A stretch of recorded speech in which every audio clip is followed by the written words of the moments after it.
Hi, this is Travis with another video for you guys today. So today's topic is going to be a specialty bar called a cambered bar. Some people also call it a curly bar, or sometimes they'll call it a curl bar because people tend to do curls on it a lot.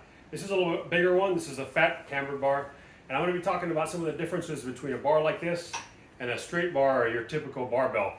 A lot of times when you walk into a commercial gym, sometimes you'll see racks and they'll have options where you have sort of this more curved bar and then you have a straight bar. And so it might be difficult to decide when's best to use one versus the other. So I'm going to be talking about some of that today. So if you're interested in how to do that, stay tuned and we'll get started. Okay, so the first thing I'll say about a cambered bar, which is again this curly, curl bar that people talk about. And the reason you might want to use one is because we're not really designed in straight lines. And so if you look at my elbow, and everyone's elbow is pretty much this way, there's actually an oblique, or it's kind of a slanted angle here. And they call that a carrying angle. And the reason why partly is because we tend to bring food up towards our mouth. We bring things to our center a lot.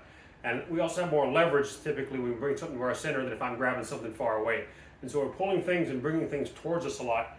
And so my arm tends to curve in towards the middle.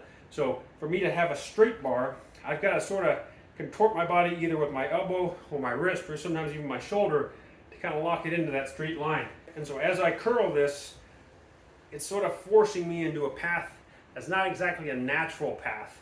And again, for somebody who doesn't do this a lot, you're not going to necessarily feel any pain, having discomfort, and there's no real strong reason against it. But if this is a big staple of your training, it may make a difference. Now, I can try to narrow my grip a little bit, that might be a little bit more user-friendly on me. I can kind of come in here. Some people like this because this forces your hand into what we call supination. The bicep's main job is to bend my elbow, but it also does assist with some supination, so it turns the hand out like that, okay? Pronation's going the other way for those of you that are curious.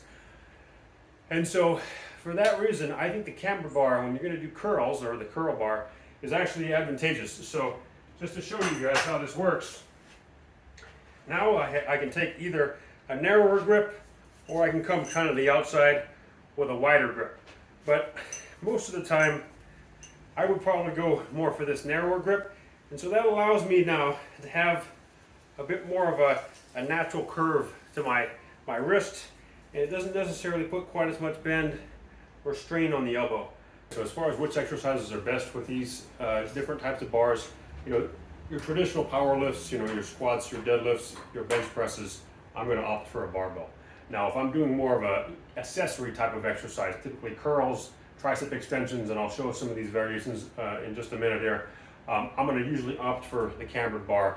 And again, the reason why is that carrying angle. So whether I'm doing triceps, whether I'm doing a curl, the fact that I can kind of bring that more towards my center, again, having a little bit less of that straight line, because again, the barbell is going to force me either here, or if I'm doing triceps, it kind of forces you into a groove that isn't exactly as natural on your body. Now, I don't know a lot of people who've gotten injured per se doing, barbell curls, so I'm not necessarily saying it's like a bad exercise. I'm just saying that over time, if you look at all the cumulative effects of stress, repetitive stress injuries we talk about as being injuries where it's just like that straw that breaks the camel's back. You do something over and over again, eventually your tissue breaks down and it fails at times. And so if you're just trying to minimize, tissue strain, keep your joints healthy as long as you can, I think it makes sense to use this cambered bar because oftentimes you're going to minimize that strain and you're going to get just as much out of the exercise. So it's sort of like, why not? Okay, so one of your bread and butter exercises with the cambered bar is going to be your traditional barbell curl. And so you just grab this thing here and off you go into some curls. I'm using the narrower grip right now. There's really about 2 holds you get with the cambered bar. Typically you get your more narrow grip, which is going to be closer to the center. This is probably where I spend most of my time. There is sort of this more outer grip you can have as well. And so sometimes I'll also use this grip. It just sort of depends. You'll generally get a little bit less leverage out wide like this. So most of the time I'm going to be doing this, and if you look at people who do heavy barbell curls, they tend to often have their hands a little narrower. So that's where I'll spend most of my time when I'm doing a cambered bar curl. Okay, so another exercise I'm a pretty big fan of, an exercise called the skull crusher, which is traditionally, I guess, brought down to the top of the head, kind of the skull area. They also have an exercise called nose breakers, where you bring it down a little lower. That one can be a little tougher on the elbows. So what I often tend to do is I don't even bring it down to the top of my head. I kind of bring it almost more down to the crown of my head. And so what I'll do is I'm not completely vertical with my arms either. I'm slightly back into a little bit of increased flexion there at the shoulder.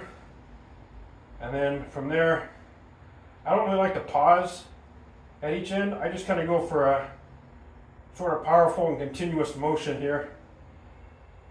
Since this is just an accessory exercise, I'm not going to load it up extremely heavy. This is one of those exercises I don't think you probably should anyways, because it will be tougher on the elbow.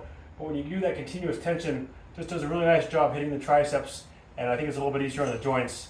And so that's the skull crusher. Now, a pretty cool tricep variation I like to do is more of an overhead tricep extension. You'll see a lot of people do these sitting down, sometimes with the back support, and they tend to arch their back, quite a bit. And so sometimes what I'll do on this is I'll do it standing, and I'll do it with a bit of a staggered stance. And so as I have this bar here, I'll put it behind me, and then sometimes I'll put my feet kind of staggered. I don't necessarily have to stand on anything, but I can. And then from there, I just extend my elbows.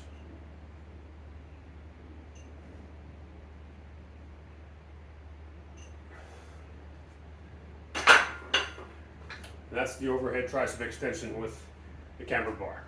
Okay, so one of the compound exercises that I do think works out pretty well with this cambered or curly bar is the row. And so traditionally with that, you're going to get almost in kind of like a deadlift position, and you just do a rowing type movement. So what I'll do is I'll come in and I'll grab the bar. So with this exercise, I'm not going to be in tight. I'm actually going to take this outer or this sort of wide grip. Okay, from there I get into position and I pull this in for a row. Okay. And I do like the way this one feels with the cambered bar. If I was going to go into an underhand grip, I probably would opt for the narrower one, but I don't really feel like that's a very natural movement. It feels kind of awkward. So the only one I really do is the overhand or sort of the pronated row. And again, that's with a wide grip. So, try to pull it all the way in, sort of that lower belly area. Notice I'm not pulling it up into my stomach. I'm really going for that lower belly. So I really am kind of pulling it back as I pull it up. And that's the horizontal row. Okay, so overall, pros versus cons. The cambered bar is a little more of a specialty bar. There aren't going to be as many exercises typically you're going to be able to do with a cambered bar, but it's a great addition to a barbell. So if you have a more, if you're tight on space or tight on money and you can't get a lot of equipment, the barbell is obviously going to get a little more bang for your buck. You're going to be able to do squats, you're going to do your deadlifts, you can do rows, and you can even pepper in your curls and tricep extensions. It's just that I don't think it's quite as ideal as this. Now, if you're somebody who does work out a lot, and you have the space and you want to get something a little more specialized, I think the cambered bar is a great addition. And that's my 2 cents on the cambered bar. So when you're walking into the gym and you see the 2 different racks a lot of times, and they have straight and they have those bent bars. Again, bent bars typically for your accessory exercises, curls, triceps.